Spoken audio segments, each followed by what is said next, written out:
Hello बच्चा party, क्या हाल चाल। मैं वरुण महाजन, आपका और अपना प्यारा सा यूट्यूब चैनल जिसका नाम है पीसीएम वॉरियर, उस पर आपका स्वागत करता हूं। मैंने बताया इस चैनल पर आपको हर रोज कम से कम एक वीडियो मिलेगी जिसका कंटेंट बेहतरीन होगा। ठीक है, तो चलो आज हम मान लो बेसिक चीजें पढ़ने जा रहे हैं। बेसिक मतलब लॉज ऑफ मोशन मैंने शुरू किया हुआ है चैप्टर, उसमें मैंने कुछ वीडियोस अपलोड कर दिए हैं और आज हम पढ़ेंगे न्यूटन थर्ड लॉ। मान लो न्यूटन थर्ड लॉ के बारे में बात करेंगे अच्छे तरीके से। उसके बाद बात करेंगे कि भाई कौन कौन सी टाइप्स ऑफ फोर्सेस, जो हम मैकेनिक्स है ना, मुझे पता है कि भाई आप पता है कि भाई हम मैकेनिक्स पढ़ रहे हैं, मैकेनिक्स में कौन कौन सी फोर्स मान लो एक्ट करती है जब हम मान लो क्या है यूज करेंगे फोर्सेस को, वो पढ़ेंगे। इक्विलिब्रियम ऑफ ए क्या पढ़ेंगे, पार्टिकल पढ़ेंगे कि भाई पार्टिकल इक्विलिब्रियम में है, उसका मतलब क्या, मतलब इस सभी टॉपिक को आज हम क्या करेंगे, कवर करेंगे। बहुत इंटरेस्टिंग टॉपिक्स हैं, क्योंकि अगर ये चीजें आपको क्लैरिटी से आ गई तो इसका मतलब आपको इजीली क्या है, इसके न्यूमेरिकल में कोई भी दिक्कत नहीं होगी। ठीक है, तो ये बेसिक है, ये आना जरूरी है। ये आ गया तो इसका मतलब सब कुछ आ गया, मतलब सब कुछ का मतलब न्यूमेरिकल आप इजीली लगा लोगे। ठीक है, तो चलो शुरू करते हैं one by one. Newton third law से शुरू करते हैं कि भाई न्यूटन थर्ड लॉ क्या होता है। फर्स्ट और सेकंड लॉ मैं पढ़ा चुका हूं, उसके कुछ न्यूमेरिकल भी मैंने करवा दिए हैं। ठीक है, तो आज थर्ड लॉ पढ़ेंगे, फिर इन सभी लॉज को यूज करके ब्लॉक वाले क्या करेंगे, न्यूमेरिकल्स करेंगे, जो मान लो ब्लॉक सिस्टम वाले क्या आते हैं हमारे ज्यादातर मान लो क्लास 11 या जेई या नीट में जो न्यूमेरिकल हमें क्या किए जाते हैं, पूछे जाते हैं। ठीक है, तो सबसे पहले मान लो हेडिंग डालो न्यूटन थर्ड क्या होगा, लॉ होगा। ठीक है, तो इसकी डेफिनेशन लिखते हैं, इसको समझते हैं अच्छे तरीके से कि आज आपको डाउट नहीं रहेगा। जब आप न्यूटन लॉ समझोगे, थर्ड लॉ समझोगे, कोई भी मन में डाउट नहीं रहेगा कि कहां पर कैसे इसको क्या किया जाता है, अप्लाई किया जाता है। ठीक है, तो लिखो, पहले तो डेफिनेशन लिख लो।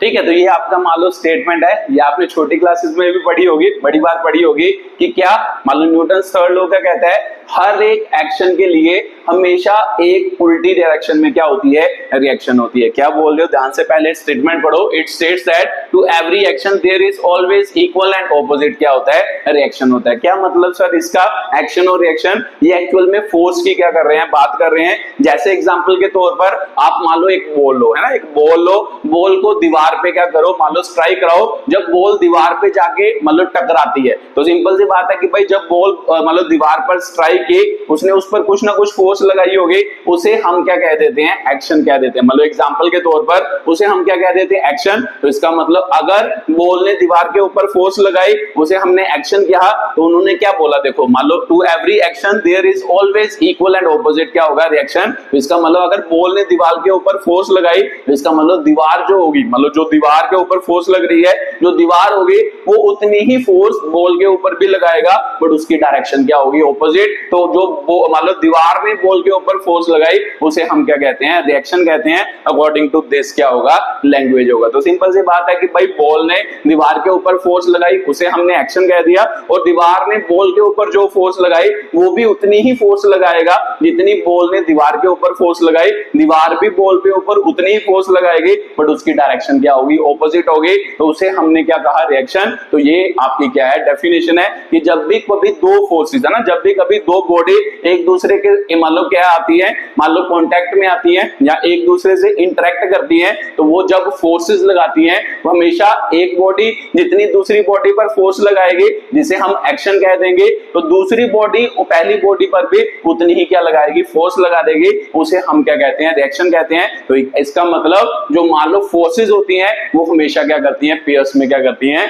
एग्जिस्ट करती हैं। ठीक है, तो ये आपकी पहली स्टेटमेंट थी, बात आपको समझ आई होगी कि भाई एक्शन और रिएक्शन हमेशा क्या होती है, मान लो क्या, इक्वल एंड क्या होते हैं, ऑपोजिट। अब आपके मन में आएगा कि भाई जरूरी है सर कि भाई मान लो बॉल जब दीवार पे स्ट्राइक की उसे ही हम एक्शन कहेंगे, और दीवार ने बॉल पर जो फोर्स लगाई उसे ही हम रिएक्शन कहेंगे। ये तो हमारे मानने का तरीका है। आप मान लो दीवार की फोर्स, जो दीवार ने बॉल के ऊपर फोर्स लगाई उसे भी एक्शन कह सकते हो, और जो मान लो क्या, मान लो बॉल ने दीवार के ऊपर फोर्स लगाई उसे हम रिएक्शन भी कह सकते हैं। वो हमारी क्या है, मर्जी है। ठीक है, तो एक्चुअल में यहां से ये समझ आता है कि भाई फोर्सेस हमेशा क्या लगती हैं, पेयर्स में लगती हैं कि जब एक बॉडी दूसरी बॉडी पर फोर्स लगाएगी, दूसरी बॉडी पहली बॉडी पर भी उतनी ही फोर्स लगाएगी, बट उसकी डायरेक्शन क्या होगी, ऑपोजिट होगी। ये आपका क्या है, न्यूटन्स क्या होता है, थर्ड लॉ होता है। ठीक है, तो चलो इसकी कुछ प्रॉपर्टीज लिखते हैं या इसके कुछ मान लो इंपॉर्टेंट पॉइंट्स लिखते हैं जहां से आपको न्यूटन्स लॉ क्या होगा और अच्छे तरीके से क्या होगा, क्लियर होगा। तो यहाँ पर मान लो important points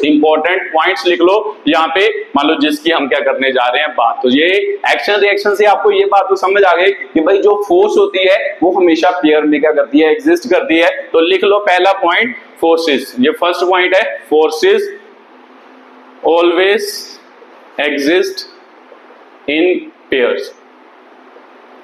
if for example है ना, फॉर एग्जाम्पल if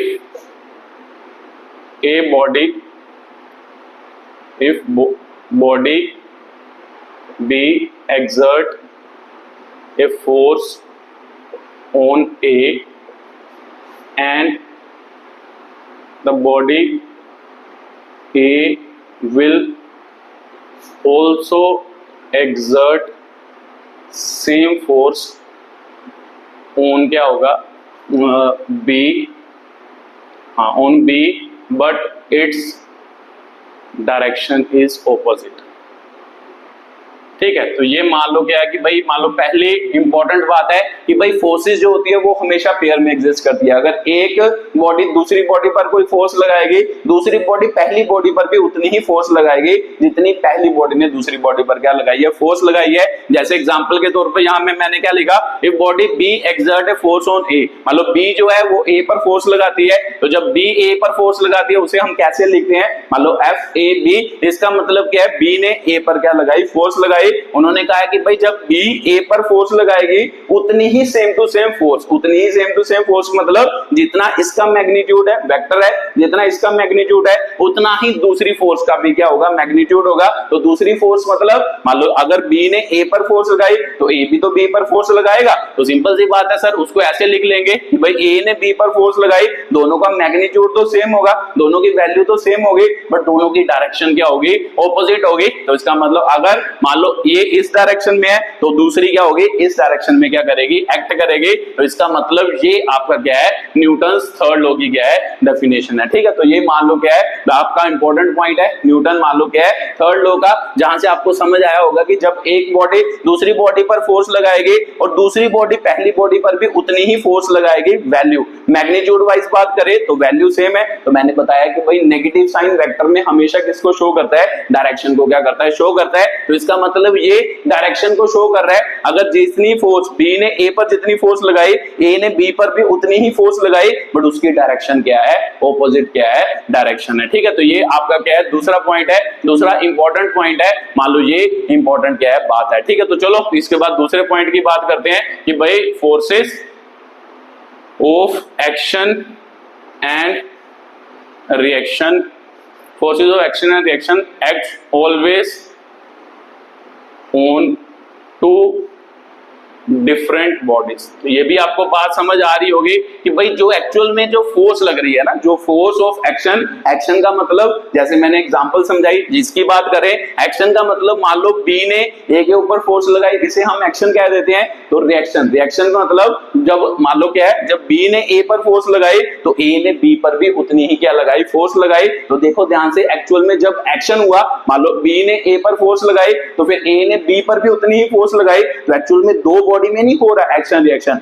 एक बॉडी हमेशा क्या कर रही है, एक्शन कर रही है, उसकी फोर्स को हम क्या कह रहे हैं, एक्शन, और दूसरी बॉडी जो है उसकी फोर्स जो ऑपोजिट डायरेक्शन में है उसे हम क्या कह रहे हैं, रिएक्शन कह रहे हैं। तो बात यहां से भी आपको समझ आई होगी कि जो मान लो forces of action and reaction होते हैं वो ऑलवेज एक्ट ऑन क्या होगा, टू डिफरेंट क्या होगा, बॉडीज होगा। मान लो जो एक्शन और रिएक्शन की फोर्सेज होती हैं वो हमेशा दो बॉडीज पर क्या करती हैं, मान लो क्या करती हैं, एक्ट करती हैं, दो डिफरेंट बॉडीज पर क्या करती हैं, एक्ट करती हैं। तो ये याद रखना है। तो आगे ये भी लिख लो कि दे नेवर, है ना, they never cancel each other, they never cancel each other. आपके दिमाग में होगा कि कोई वो कैंसिल कर देती हैं, वो कभी भी एक दूसरे को कैंसिल नहीं करेंगे। मान लो एक बॉडी ने दूसरी बॉडी पर जो फोर्स लगाई और दूसरी ने पहली पर जो फोर्स लगाई, दोनों का क्या होगा, मान लो अपनी अपनी मान लो क्या फोर्सेज होंगे, वो एक दूसरे को कैंसिल नहीं करेंगे। मान लो वो अलग फोर्स हो गई, वो दूसरी अलग फोर्स हो गई, तो वो मान लो साथ में लिख लो कि भाई एंड दे, है ना, एंड ईच प्रोड्यूस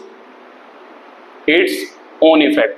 मतलब क्या कि भाई जैसे मान लो ए ने, ना ये ए बॉडी है, ये बी बॉडी है, ए ने बी पर फोर्स लगाई, तो ए ने बी पर फोर्स लगाई उसे हम क्या कहते हैं, ये कहते हैं FBA, और बी ने ए पर फोर्स लगाई उसे हम क्या कहते हैं, FAB कहते हैं। तो आप कहोगे कि भाई ए फोर्स और ये फोर्स ऑपोजिट है, तो सर ऑपोजिट फोर्स तो एक दूसरे को कैंसिल कर लेती है। एक्चुअल में ऑपोजिट फोर्स तो है, मतलब दो डिफरेंट बॉडी पर एक्ट कर रही हैं। जब एक बॉडी पर दो ऑपोजिट फोर्स एक्ट करें तब वो एक दूसरे को क्या करती हैं, कैंसिल करती हैं। तो सिंपल सी बात है सर, ये अलग बॉडी पर एक्ट की, ये अलग बॉडी पर एक्ट की, ये दोनों फोर्सेस अलग अलग है, मतलब ये अलग बॉडी पर है, ये अलग बॉडी पर है, ये एक दूसरे को कैंसिल नहीं करेंगे। या फिर ऐसे कह सकते हैं कि जब इसने इस पर फोर्स लगाई उसका अपना इफेक्ट होगा, देखो each produce its own effect, इसका अपना इफेक्ट होगा, मतलब इस पर जो फोर्स लगे उसका अपना इफेक्ट होगा, तो जो इसने इस पर फोर्स लगाई उसका अलग अपना क्या होगा, इफेक्ट होगा। दोनों फोर्सेस का डिफरेंट डिफरेंट क्या होगा, इफेक्ट होगा। ठीक है, तो जब हम मान लो इसको एक बॉडी मान रहे हैं, इसको दूसरी क्या मान रहे हैं, बॉडी मान रहे हैं, या इसको एक पार्टिकल मान रहे हैं, इसको क्या मान रहे हैं, दूसरा क्या मान रहे हैं, पार्टिकल मान रहे हैं। तो आज याद रखना है कि भाई एक्चुअल में एक्शन रिएक्शन जो होता है वो हमेशा टू बॉडीज पर क्या करता है, एक्ट करता है, एक बॉडी पर एक्ट नहीं करता। ठीक है, तो ये भी बात आपको समझ आई होगी। अब उसके बाद एक और बड़ा इंपॉर्टेंट पॉइंट है, यहां पर तो मैंने कहा कि इसको सेपरेट एक बॉडी माना, इसको सेपरेट दूसरी बॉडी माना, तो फिर फोर्सेस एक दूसरे को कैंसिल नहीं करते। बट एक्चुअल में जब आप इसको क्या मानोगे, सिस्टम मानोगे, क्योंकि जब आप न्यूमेरिकल करोगे तो एक्चुअल में जब मान लो आपको क्या दिया होगा, मान लो ज्यादा बॉडीज दी होंगे, तो आप क्या करोगे, उन बॉडीज को क्या मान लोगे, एक सिस्टम मान लोगे। सिस्टम का मतलब क्या होता है कि एक बॉडी मान लोगे, वो उसमें दो पार्टिकल नहीं मानोगे या दो बॉडी, जैसे ए और बी अलग अलग है, इन दोनों को एक बॉडी मान के हम क्या करते हैं, न्यूमेरिकल क्या करते हैं, सॉल्व करते हैं। तो वो पॉइंट क्या है वो जल्दी जल्दी लिखो, फिर मैं उसे भी समझाता हूं कि भाई क्या पॉइंट है। when we consider the system of two bodies, two bodies A and B as whole, if FAB and FBA are क्या होगा, forces on then, है ना, मान लो if when we consider the system of two body and B as whole, if FAB and FBA are the forces, FAB then लिख लो whole, then FAB and FBA are internal forces होगा, are internal forces and they cancel each other। ठीक है, तो ये आपका क्या है, एक और बड़ा इंपॉर्टेंट पॉइंट है। जब आप न्यूमेरिकल करोगे ये बात आपको बड़ी अच्छे तरीके से क्लियर होगी। अब भी मैं क्लियर करने की कोशिश करता हूं कि क्या, जैसे मान लो when we consider the system of two bodies, तो मतलब क्या कि भाई मान लो जब ए एक बॉडी है, मान लो पहले तो मैंने इन दोनों को सेपरेट बॉडी माना, अब मैंने क्या माना कि ये दोनों को क्या मान लिया, एक ही सिस्टम मान लिया। सिस्टम मतलब एक्चुअल में ये दोनों पार्टिकल किसके अंदर प्रेजेंट है, एक ऑब्जेक्ट के अंदर क्या है, प्रेजेंट है ना। जैसे मान लो कि भाई एक डब्बा ले लिया, डब्बे के अंदर ए भी प्रेजेंट है, बी भी प्रेजेंट है। तो सिंपल सी बात है सर, एक्चुअल में ऑब्जेक्ट क्या है, बाहर वाला, जिसे हम क्या कहते हैं, सिस्टम कहते हैं फिजिक्स की लैंग्वेज में। तो इसका मतलब ये क्या हो गया, ये पूरा क्या हो गया, सिस्टम। एक्चुअल में ये दोनों इसके अंदर क्या है, प्रेजेंट है। तो ये इस पर जो फोर्स लगाएगा उसे हम क्या कहेंगे, FBA। तो ये इस पर है ना, FBA, ये इस पर जो फोर्स लगाएगा उसे हम क्या कहेंगे, FAB वेक्टर कहेंगे। अब बात करो, अब मैं आपको पूछूं कि सिस्टम पर फोर्स कितनी है, तो आपका आंसर होगा कि सर इसने इस पर इतनी फोर्स लगाई, इसने इस पर इतनी फोर्स लगाई। तो ध्यान से देखो, सिस्टम तो बाहर वाला है, तो बाहर वाले पर नेट फोर्स कितनी लगी, तो आपका आंसर होगा इस डायरेक्शन में जो फोर्स लगी है ना। मान लो अगर मैं कहूं FAB जो है, मतलब मैग्नीट्यूड वाइज वो किसके बराबर है, FBA के क्या है, बराबर है। दोनों का मैग्नीट्यूड तो बराबर है बट दोनों की डायरेक्शन ऑपोजिट है। तो ये सिस्टम बाहर वाले पर कितनी फोर्स लगी होगी, तो आपका आंसर होगा सर बाहर वाले पर नेट फोर्स क्या होगी, 0। एक्चुअल में ये जो फोर्सेस हैं ये अब एक्सटर्नल फोर्स की तरह बिहेव नहीं कर रही। जैसे अलग मान लो ए और बी आपने लिया था, ये एक्चुअल में जब ये इस पर फोर्स लगाता था FAB, FBA लगाता था और ये इस पर फोर्स लगाता था FAB, तो ये एक्सटर्नल फोर्स की तरह क्या करती थी, बिहेव करती थी। ये अलग बॉडी थी, ये अलग बॉडी थी। अब एक्चुअल में ये दोनों बॉडीज या दोनों पार्टिकल एक सिस्टम के अंदर क्या है, प्रेजेंट है। तो सिंपल सी बात है, जब ये इस पर फोर्स लगाएगा और ये इस पर फोर्स लगाएगा तो इन दोनों का नेट इफेक्ट क्या हो जाएगा, कैंसिल क्यों होएगा। तो मैं आपको पूछूं कि एक्चुअल में इस बॉडी है ना, सिस्टम का मतलब क्या होता है कि ये पूरी बॉडी पर इनकी वजह से कितनी फोर्स लगे, तो आपका आंसर क्या होगा सर, एक्चुअल में फोर्स क्या होगी, 0 होगी। क्यों, क्योंकि एक्चुअल में ये इधर को फोर्स लगा रहा, ये इधर को फोर्स लगा रहा, तो इस बॉडी पर इन दोनों की वजह से कोई फोर्स लगे, तो आपका आंसर होगा सर नेट फोर्स इन दोनों की वजह से। जो बाहर वाला सिस्टम है उस पर कोई भी फोर्स नहीं लगी होगी। तो याद रखना है कि जब भी आप किसी सिस्टम को क्या मानोगे, मतलब किसी नंबर ऑफ चीजों को एक सिस्टम मान लोगे, तो सिस्टम के अंदर जो इंटरनल फोर्सेज होती है न्यूटन्स लॉ के अकॉर्डिंग जो फोर्सेज होंगी ऑपोजिट डायरेक्शन में, वो हमेशा एक दूसरे को क्या कर देंगे, कैंसिल आउट कर देंगे। जब आप सिस्टम मान रहे हो, जब आप सिंगल मान रहे हो, तो फिर वो एक दूसरे को कैंसिल आउट नहीं करेंगे। ठीक है, तो यहां पे लिख लो इंटरनल, है ना, internal forces in A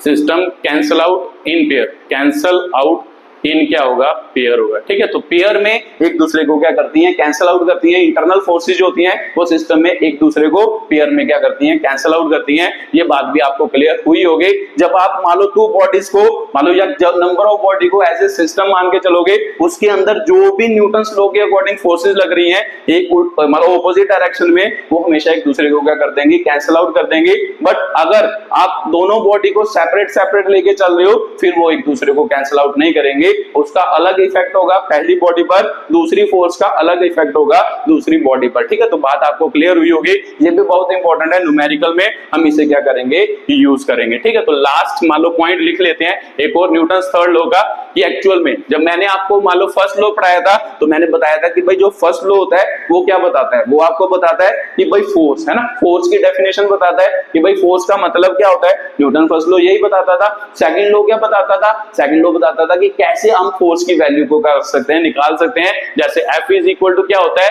ma होता है। अब थर्ड लॉ क्या बताता है, थर्ड लॉ एक्चुअल में बताता है कि भाई origin of force, force actual में आई कहां से, वो कौन बताता है, थर्ड लॉ क्या करता है, एक्सप्लेन करता है। तो ये भी पॉइंट लिख लो, थर्ड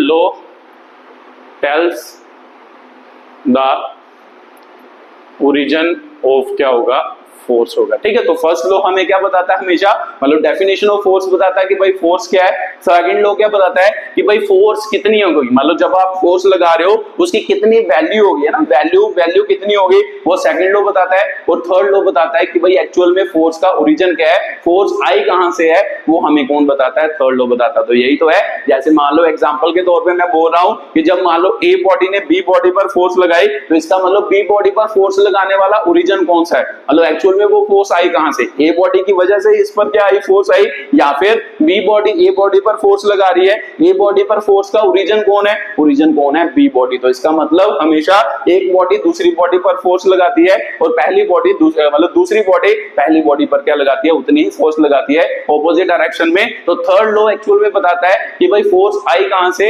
मतलब कैसे फोर्स की क्या हुई, मान लो ओरिजिन कैसे हुआ, ये क्या बताता है, थर्ड लॉ बताता है। ठीक है, तो ये एक्चुअल में थर्ड लॉ की डेफिनेशन थी कि भाई थर्ड लॉ क्या होता है, कैसे होता है, क्या इंपॉर्टेंट डेफिनेशन है। तो ये चीजें आपको समझ आई होंगी। अब उसके बाद बात करते हैं कि भाई टाइप्स ऑफ फोर्सेस, मान लो टाइप्स ऑफ फोर्सेस जो हम मैकेनिक्स में क्या करेंगे, यूज करेंगे, है ना, types of forces in mechanics. ठीक है, हम कौन सा चैप्टर पढ़ रहे हैं, मान लो यूनिट्स पढ़ रहे हैं, एक्चुअल में मैकेनिक्स का पार्ट पढ़ रहे हैं। मैंने आपको बताया था कि काइनेमेटिक भी मैकेनिक्स का पार्ट होता है, डायनामिक्स भी क्या होता है, मैकेनिक्स का पार्ट होता है। तो हम एक्चुअल में क्या पढ़ रहे हैं, मैकेनिक्स। तो मैकेनिक्स में कौन कौन सी फोर्सेस हम यूज करेंगे, उसकी क्या करेंगे, डिस्कशन। एक्चुअल में मैंने फोर्सेस जब फर्स्ट यूनिट आपको पढ़ाई थी फिजिक्स के, उसमें मैंने टाइप्स ऑफ फोर्सेस पढ़ाया था कि एक्चुअल में नेचर में कितनी फोर्सेस क्या करती हैं, एग्जिस्ट करती हैं। ठीक है, तो वो फोर्सेस थे। अब हम किस में मतलब बात कर रहे हैं, रहे हैं मैकेनिक्स में कौन कौन सी फोर्सेज यूज करते हैं, तो मैकेनिक में जनरली दो टाइप की फोर्सेज की हम बात करेंगे, एक नॉन कांटेक्ट क्या होंगे,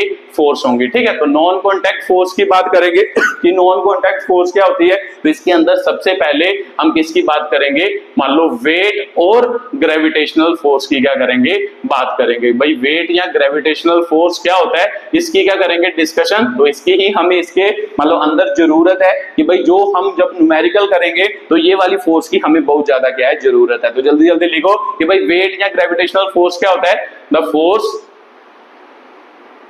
with which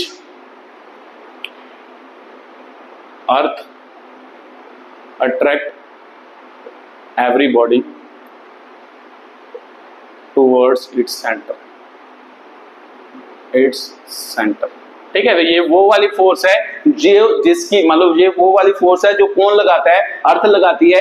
अर्थ जब मान लो किसी भी बॉडी को मान लो अपनी तरफ अट्रैक्ट करती है, अपने सेंटर की तरफ अट्रैक्ट करती है, उस फोर्स को हम क्या कहते हैं, वेट या ग्रेविटेशनल क्या कहते हैं, फोर्स कहते हैं। क्या बोल रहे हो सर, एक बार फिर से रिपीट कर दो। मान लो एक हमेशा आपको पता ही है कि भाई न्यूटन साहब ने भी किया था, जो एप्पल वाला केस किया था कि भाई हमेशा अर्थ क्या करती है, हर एक बॉडी को अपने सेंटर की तरफ क्या करती है, अट्रैक्ट करती है। तो जब अर्थ हर एक बॉडी को अपने सेंटर की तरफ मतलब क्या करती है, मतलब अट्रैक्ट करती है, तो सिंपल सी बात है कि भाई जब सेंटर की तरफ अट्रैक्ट करेगी, कोई ना कोई फोर्स लगाएगी, उस फोर्स को हम क्या कहते हैं, ग्रेविटेशनल क्या कह देते हैं, फोर्स कह देते हैं, या फोर्स ऑफ मतलब एक्चुअल में ग्रेविटेशनल फोर्स नहीं कह सकते, मतलब उसको फोर्स ऑफ ग्रेविटी कहते हैं। एक्चुअल में उसको क्या कहते हैं, वो स्पेसिफिक केस होता है ग्रेविटेशनल फोर्स का, जिसे हम क्या कहते हैं, फोर्स ऑफ ग्रेविटी। तो ग्रेविटी फोर्स कहते हैं या क्या कहते हैं, वेट कहते हैं। कि भाई आपको पता ही होगा, मैंने ये सब कुछ पहले पढ़ा चुका है कि टाइप्स ऑफ फोर्सेस, उसमें मैंने ग्रेविटेशनल फोर्स पढ़ाई थी। तो मैंने बताया था कि भाई नेचर में क्या होता है, नेचर में हर एक दो bodies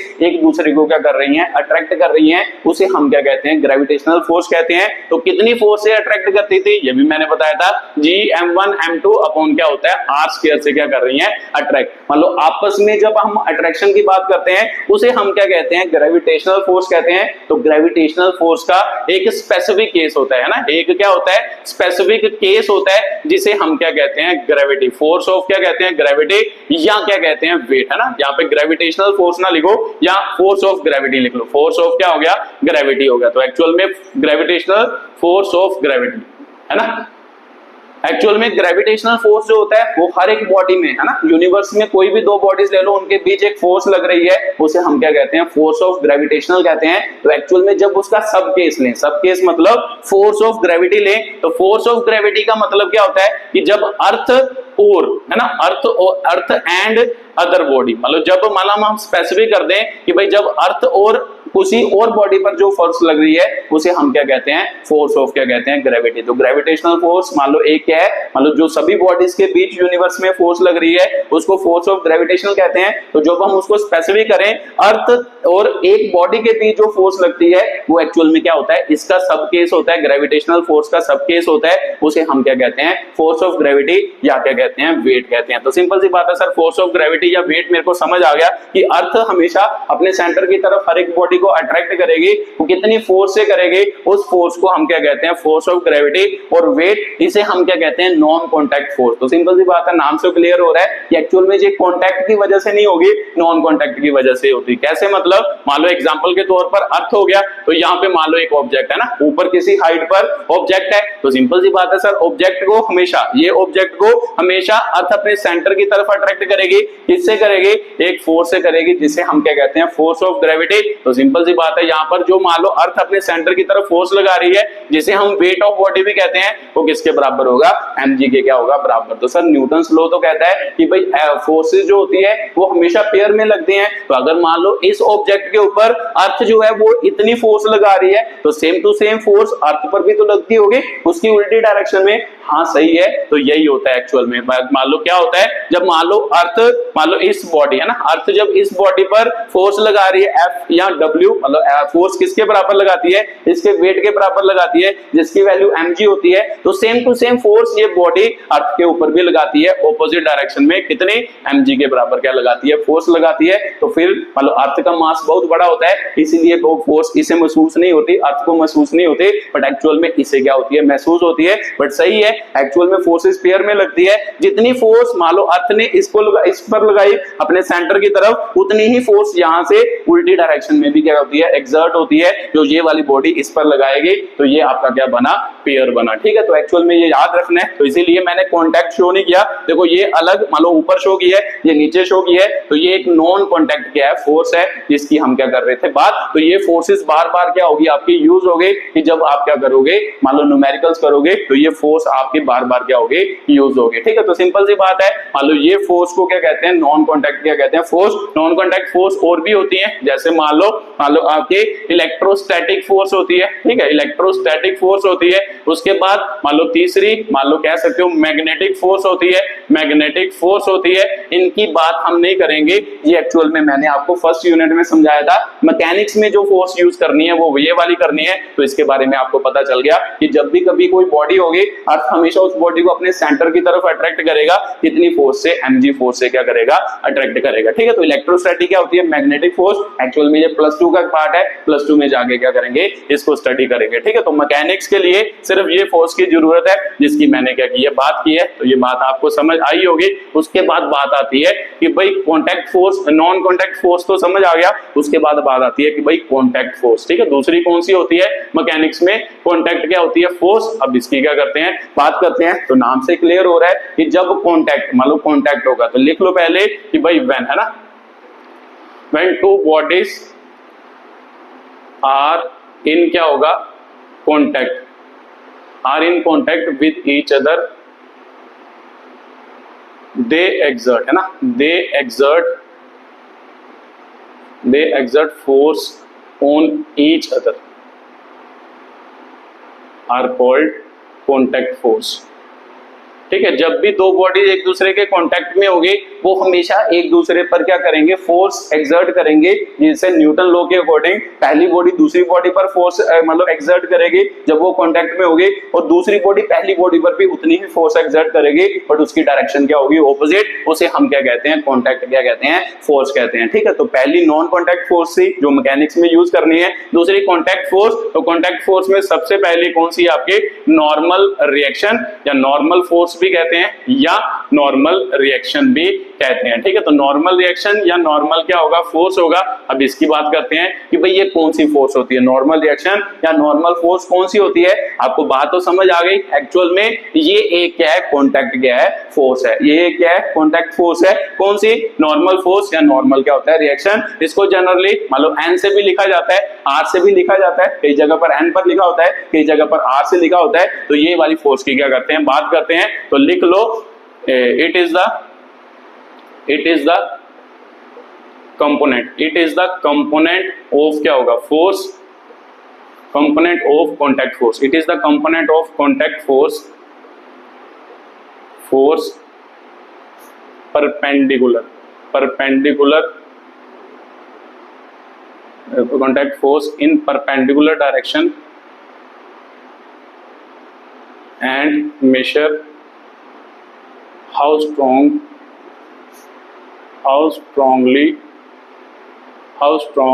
the surface are in contact। ठीक है, तो ये आपका क्या है, मान लो इसकी डेफिनेशन है कॉन्टैक्ट फोर्स या नॉर्मल क्या है, रिएक्शन है। तो क्या मतलब सर इसका, ध्यान से देखो कि भाई एक्चुअल में it is component of contact force, मतलब कॉन्टैक्ट फोर्स का ही एक कंपोनेंट होता है। कौन सी डायरेक्शन में होता है, इन परपेंडिकुलर क्या होता है, डायरेक्शन होता है। तो क्या मतलब सर, मान लो जैसे ये ग्राउंड है, ये ग्राउंड के ऊपर मैंने क्या रख दिया, बॉक्स रख दिया। तो सिंपल सी बात है कि भाई मैंने बताया कि ये बॉक्स जब भी कभी मान लो कॉन्टैक्ट होगा, देखो ये कॉन्टैक्ट हुआ, पॉइंट ऑफ कॉन्टैक्ट, मान लो इन दोनों का कनेक्शन हुआ, तो जब भी कनेक्शन होगा तो क्या करेगा, ये ऑब्जेक्ट इसके ऊपर फोर्स लगाएगा और ये ग्राउंड इसके ऊपर क्या लगाएगी, फोर्स। क्योंकि फोर्स हमेशा न्यूटन्स लॉ के अकॉर्डिंग क्या लगती है, पेयर्स में लगती है। अगर एक बॉडी दूसरी बॉडी पर फोर्स लगाती है, उतनी ही फोर्स दूसरी बॉडी पहली बॉडी पर भी लगाती है, बट उसकी डायरेक्शन क्या होती है, ऑपोजिट होती है। ठीक है, तो देखो ध्यान से कि भाई मेरे को पता है सर ये सरफेस, मान लो ये वाला सरफेस नीचे की तरफ कितनी फोर्स लगाएगा, मान लो n क्या लगाएगा, फोर्स, है ना। ये इस बॉडी ने नीचे की तरफ कितनी फोर्स लगाई, n फोर्स लगाई। तो सिंपल सी बात है, जो ये वाला सरफेस होगा ये ऊपर की तरफ भी उतनी ही क्या लगाएगा, फोर्स लगाएगा, क्योंकि न्यूटन्स लॉ यही तो कहता है कि जितनी फोर्स इसने इस पर लगाई, सेम टू सेम फोर्स नीचे वाला सरफेस ऊपर की तरफ भी उतनी ही फोर्स लगाएगा, दोनों की डायरेक्शन क्या होगी, ऑपोजिट। तो एक्चुअल में इसे ही हम क्या कहते हैं, नॉर्मल रिएक्शन या नॉर्मल क्या कहते हैं, फोर्स कहते हैं। तो ध्यान से पढ़ो, it is the component of contact force. जब कॉन्टैक्ट फोर्स आई उसका एक कंपोनेंट होता है जो परपेंडिकुलर डायरेक्शन में होता है, मतलब परपेंडिकुलर, देखो ध्यान से कि यहां से परपेंडिकुलर, मान लो एक्चुअल में यहां पर बनाए तो यहां से कैसे होगा, ऐसे हमेशा 90 डिग्री, मान लो सरफेस से 90 डिग्री का क्या बनाएगा, एंगल बनाएगा, हमेशा परपेंडिकुलर डायरेक्शन पे होगा पॉइंट ऑफ कांटेक्ट से, जहां पर कांटेक्ट हो रहा है वहां से हमेशा 90 डिग्री एंगल पर क्या होगी, फोर्स होगी, इसे हम क्या कहते हैं, नॉर्मल रिएक्शन। अगर इस डायरेक्शन में होगी तो सिंपल सी बात है कि भाई नीचे की तरफ भी 90 डिग्री पे हो गई, ऊपर की तरफ भी क्या होगी, 90 डिग्री पे क्या होगी, फोर्स होगी, ठीक है। तो इसे हम नॉर्मल रिएक्शन कहते हैं। एक चीज और लिखी है, measure how strong surface are in क्या होगा, कांटेक्ट होगा। तो ये भी चीज आपने कभी मतलब सोचा, देखा होगा, जैसे आप मान लो दुकान पे जाते हो, दुकान पर आप वेइंग मशीन पर जाते हो, आप वहां पर क्या रखते हो, मान लो अपना हाथ रखते हो, तो आपने ऑब्जर्व किया होगा जब आप हाथ रखते हो तो देखते हो कि भाई वहां पर कुछ ना कुछ वेट आया होगा। तो जब कुछ ना कुछ वेट आया होगा तो मान लो 1 किलोग्राम, मान लो एग्जांपल के तौर पर जब आपने अपना हाथ रखा ऐसे ही तो 1 किलोग्राम वेट आया, जब आप उसको दबाते हो, है ना, उसको दबाते हो, जोर से दबाते हो, प्रेस करते हो, तो देखते हो कि भाई वेट की वैल्यू क्या कर जाती है, इंक्रीज कर जाती है। तो एक्चुअल में वो कौन सी फोर्स इंक्रीज कर रही है, नॉर्मल रिएक्शन क्या कर रही है, इंक्रीज कर रही है। तो ध्यान से ये लाइन समझ आ रही होगी कि भाई it measure how strong surface are in क्या होगा, कांटेक्ट होगा। जब आपने बहुत धीरे से अपना हाथ रखा, मतलब इजीली अपना हाथ रखा, तो उसने उसकी वैल्यू क्या शो की, है ना, जब नीचे की तरफ ये फोर्स लग रही होगी, ये हाथ नीचे की तरफ वेइंग मशीन पर फोर्स लगा रहा होगा, उसकी उल्टी डायरेक्शन में वेइंग मशीन पर भी तो इस पर फोर्स लगा रही होगी, तो वेइंग मशीन एक्चुअल में वही फोर्स को क्या करती है, रिप्रेजेंट, जिसे हम क्या कहते हैं, नॉर्मल रिएक्शन। तो जब आपने जोर से प्रेस किया अपना हाथ तो देखा कि भाई वेइंग मशीन ज्यादा, मान लो क्या है कि भाई फोर्स या ज्यादा वेट शो करना क्या कर गई, शुरू कर गई। तो इसका मतलब क्या कि ये बताता है कि भाई एक्चुअली दो सरफेस एक दूसरे में कितने स्ट्रांगली क्या है, एक दूसरे के कांटेक्ट में है, ठीक है। तो मान लो जब आपने फोर्स ज्यादा लगाई तो उसने ज्यादा वेट शो किया, जब आपने फोर्स कम लगाई उसने कम फोर्स शो की। तो इसका मतलब ये क्या बता रहा है, मतलब कितनी स्ट्रांगली दो सरफेस एक दूसरे के क्या है, कांटेक्ट में है, ठीक है। तो ये नॉर्मल रिएक्शन है। तो मान लो कि भाई कुछ भी केस आ सकता है, बस आपने याद रखना है। जैसे मान लो ये केस आ जाए ना, मान लो ऐसे एक रॉड है और रॉड ऐसे केस आ जाए, अब आपको पूछा जाए कि भाई नॉर्मल रिएक्शन किधर होगी, नॉर्मल रिएक्शन हमेशा पॉइंट ऑफ कांटेक्ट से परपेंडिकुलर डायरेक्शन में होगा। तो यहाँ पे पॉइंट ऑफ कांटेक्ट क्या है, ये है, तो इस परपेंडिकुलर डायरेक्शन क्या बनी, ये, तो इसका मतलब इधर नॉर्मल रिएक्शन क्या बनी, ये। तो इधर मान लो इस सरफेस ने इसके ऊपर नॉर्मल रिएक्शन इधर लगाई, तो उल्टी डायरेक्शन में भी उतनी ही नॉर्मल रिएक्शन होगी। ये बात तो आपको क्लियर हो रहा है। अब यहाँ पे आ जाओ, यहाँ पर पॉइंट ऑफ कांटेक्ट क्या है, ये है, तो यहाँ से पॉइंट ऑफ कांटेक्ट के नॉर्मल मतलब 90 डिग्री पर मान लो किस तरफ, इस तरफ क्या होगी, फोर्स होगी, तो इस तरफ होगी तो नीचे की तरफ भी उतनी ही क्या होगी, फोर्स होगी, अकॉर्डिंग टू न्यूटन्स क्या होगा, लॉ होगा, ठीक है। तो इसे हम क्या कहते हैं, नॉर्मल रिएक्शन या नॉर्मल क्या कहते हैं, फोर्स कहते हैं। ये कांटेक्ट फोर्स की पहली क्या है, आपकी एक्सप्लेनेशन है, ठीक है। तो ये भी मान लो जब हम पढ़ेंगे तो उसमें क्या करेंगे, बार बार क्या करेंगे, यूज करेंगे। उसके बाद एक और फोर्स होती है जिसका नाम क्या है, जल्दी जल्दी लिखो, फ्रिक्शनल फोर्स, ठीक है। तो एक्चुअल में इसकी ज्यादा बात नहीं करेंगे क्योंकि ये टॉपिक मैं आगे पूरी तरह क्या करूंगा, डिस्कस करूंगा अच्छे तरीके से। अब यहाँ पे थोड़ी सी क्या करते हैं, इसकी बात करते हैं कि भाई फ्रिक्शनल फोर्स क्या होती है, ठीक है। It is the component of force, it is the component of force, force parallel to क्या होगा, component of contact force, component of contact force parallel to surface and opposes relative motion, ठीक है। तो ये आपकी क्या होती है, फ्रिक्शनल फोर्स होती है। बस आप याद रखना है कि ये फोर्स की बात हम क्या करेंगे, अगले जब चैप्टर पढ़ेंगे उसमें करेंगे, ठीक है। तो डेफिनेशन लिख लो, it is the component of contact force. थोड़ा सा मैं बता देता हूं कि भाई जैसे ये ब्लॉक है ना, ये ब्लॉक है, तो ये वाली फोर्स हमेशा पैरेलल टू सरफेस, जैसे नॉर्मल रिएक्शन किधर को लगती थी, ऐसे लगती थी, परपेंडिकुलर 90 डिग्री पर लगती थी, ये हमेशा क्या लगती है, पैरेलल लगती है। पैरेलल मतलब या तो इधर को लगेगी, या तो इधर को लगेगी, या इधर को लगेगी। ये फोर्स पैरेलल टू सरफेस लगती है। तो इसका मतलब पैरेलल पैरेलल टू सरफेस लगना है एंड अपोजिट। जो ये फोर्स है ये हमेशा मान लो रिलेटिव मोशन, जब कोई बॉडी दूसरी बॉडी पर मूव करने की कोशिश करे ये उसे उस मोशन को क्या करती है, अपोज करती है। कौन सी? फ्रिक्शनल क्या होगी, फोर्स होगी। जैसे मान लो यहाँ तो इधर की डायरेक्शन को लगेगी, इधर की डायरेक्शन को लगेगी। जैसे मान लो कि ये ब्लॉक है, ये ब्लॉक है ना, ये इस पर नॉर्मल रिएक्शन तो हमेशा इधर लगेगी। आपको पूछा जाए कि भाई मान लो क्या फोर्स ऑफ फ्रिक्शन किधर होगी, तो सिंपल सी बात है कि भाई जब मान लो इसका मोशन इधर को होगा, अब मोशन इधर को है, ये रेस्ट पे है, तो सिंपल सी बात है मैंने बताया कि जो मान लो फोर्स ऑफ फ्रिक्शन होती है वो रिलेटिव मोशन को क्या करती है, अपोज। किधर को जा रहा है, ये ब्लॉक इधर को जा रहा, तो एक्चुअल में ये वाला सरफेस इसको इसके मोशन को क्या करेगा, अपोज करेगा। तो अपोज करेगा तो इसको इधर की तरफ क्या लगाएगा, फोर्स लगाएगा। तो उसे ही हम क्या कहते हैं, फोर्स ऑफ फ्रिक्शन कहते हैं कि भाई force of friction parallel to surface लगेगी और साथ के साथ वो हमेशा मोशन को क्या करेगा, अपोज करेगा। रिलेटिव मोशन को क्या करेगा, अपोज। जब एक सरफेस दूसरे सरफेस पर मूव करने की कोशिश कर रहा तो वो उसको क्या करेगा, अपोज करेगा, उस मोशन को क्या करेगा, अपोज। उसे हम क्या कहते हैं, फ्रिक्शनल क्या कहते हैं, फोर्स कहते हैं। तो ये भी बात आपको क्लियर होगी। बाकी इसकी अच्छे तरीके से बात मान लो अगले यूनिट में करेंगे, अगले यूनिट मतलब अगले चैप्टर में करेंगे जब ये टॉपिक अच्छे तरीके से पढ़ेंगे। उसके बाद एक और फोर्स होती है जिसे हम क्या कहते हैं, टेंशनल फोर्स। ठीक है, तो ये भी फोर्स ऑफ मान लो क्या है, ये सारी फोर्सेस कॉन्टैक्ट वाली फोर्सेस पढ़ रहे हैं। फोर्स ऑफ टेंशन है, तो टेंशनल फोर्स क्या होती है, दिस फोर्स है ना, this force develop in string, rope and chain. मान लो ये किस में डिवेल्प होती है, स्ट्रिंग में डिवेल्प होती है, तो मान लो चेन में डिवेल्प होती है, या रोप में क्या होती है, डिवेल्प होती है। तो ये वाली फोर्स तो आपके मन में आएगा, तो सर ये पता तो चल गया कि भाई ये वाली फोर्स इसमें डिवेल्प होती है, बट एक्चुअल में इसकी डायरेक्शन क्या होती है, ये बताओ कि भाई डायरेक्शन क्या होती है। तो ये लाइन लिख लो, this force act on a body always, this force always act on a body away from point of